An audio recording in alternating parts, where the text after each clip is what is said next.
Mr. Speaker, the PPPC administration is committed to the welfare and well-being of all Guyanese.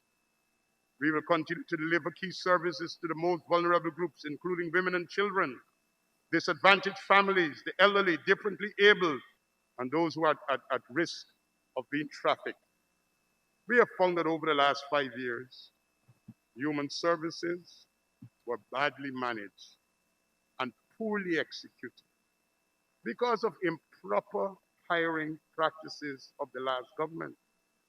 There was a common theme of unaccountability in the implementation of programs that were supposed to target women, youth, migrant families, juveniles, and other sections of the society. On the legislative aspect, there was an incessant neglect of policies and recommendations that would have addressed issues such as sexual offenses, trafficking in person, and domestic violence. Mr. Speaker, as part of our commitment, we will continue to partner with all stakeholders in Guyana to assist in the delivery of hampers and other forms of assistance to our underprivileged and vulnerable groups, included as part of our COVID-19 relief measures, a focused program to address the issues of homelessness and indigence is anticipated to be operationalized in the last quarter of 2020. Senior citizens, Mr. Speaker, we realize that our respected elders are at great risk because of the COVID-19 pandemic.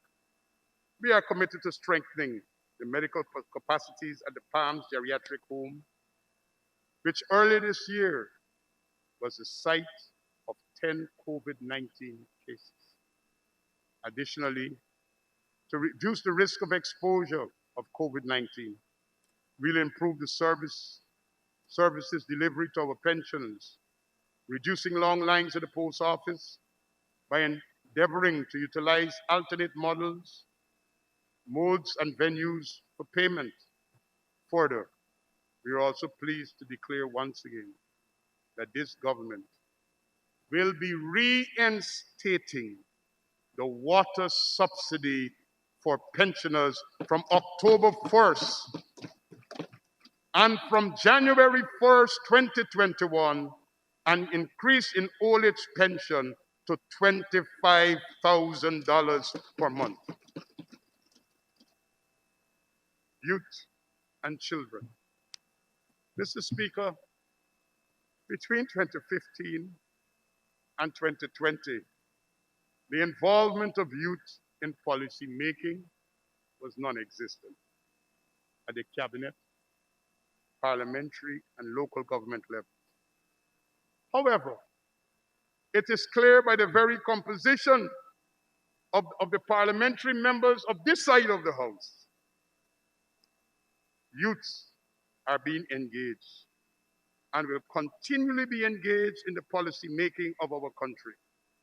Additionally, His Excellency President Irfan Ali has already announced that a youth advisory council will be established, reflecting our country's diversity, for which 25 million has been allocated to support its effective functioning. We are not just talking about youth, we're giving them the resources to function. We will expand the engagement of youth and sport groups to improve their organizational capacity and to work in collaboration with other government agencies and private sector to pursue opportunities for our young people. We will address the issues of youth violence and gangs and the debilitating effect that such behavior has on families and on society. The government will also ensure that training and employment opportunities are expanded through programs run by the Board of Industrial Training, the various entrepreneurship programs, and our educational institutions, including scholarships.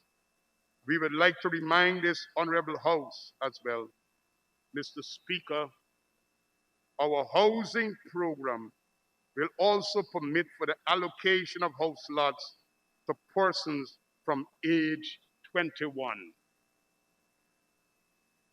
victims of domestic violence. Mr. Speaker, domestic violence continues to be a plague that afflicts our citizens, particularly women and youth. Government will continue to support programs to enhance the physical infrastructure of police stations, to accommodate the privacy that is required when dealing with domestic violence and other sensitive issues. We will also be enhancing the capacity of law enforcement officers and prosecutors to better deal with these issues.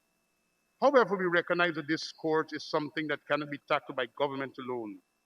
So we continue to encourage civil society organizations to partner with government, and Budget 2020 has recorded increased allocations to several such organizations to help strengthen their ability to respond to this uncivilized, inhuman behavior for which there should be zero tolerance. Further, Mr. Speaker, with the support of our international development partners, government will be accelerating the Spotlight Initiative, which has seen little traction by the previous administration.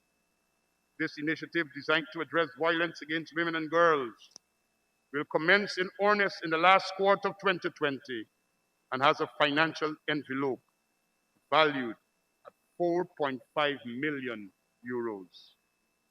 Persons with disabilities. Mr. Speaker, our government is dismayed at the level of infancy that still exists in this country with regards to caring for persons with disabilities. Each and every one of us, regardless of our capacity, deserves the opportunity to enjoy a decent quality of life. Mr. Speaker, issues of disabilities are wide-ranging in our country, and many of our challenges are associated with the inability to diagnose at early stages and support those who are determined to be differently able. Government will continue to work at an interagency level with stakeholder organizations to ensure opportunities for training, employment, and effective diagnosis, treatment, and rehabilitative support and services are expanded across all 10 regions of our country. In the area of care for persons with visual impairment, I am pleased to indicate that we have expanded the partnership with Guyana, which will also complement the 13 new optometrists who entered the system this year. This partnership will expand the number of glasses that can be provided to persons in need to 1,500. We hope to increase this number to 5,000 annually in the coming years. Additionally, our disabilities program has also partnered with Starkey Hearing Foundation to screen, assess, and fit over 1,000 persons with hearing aids in regions 4 and 9 this year.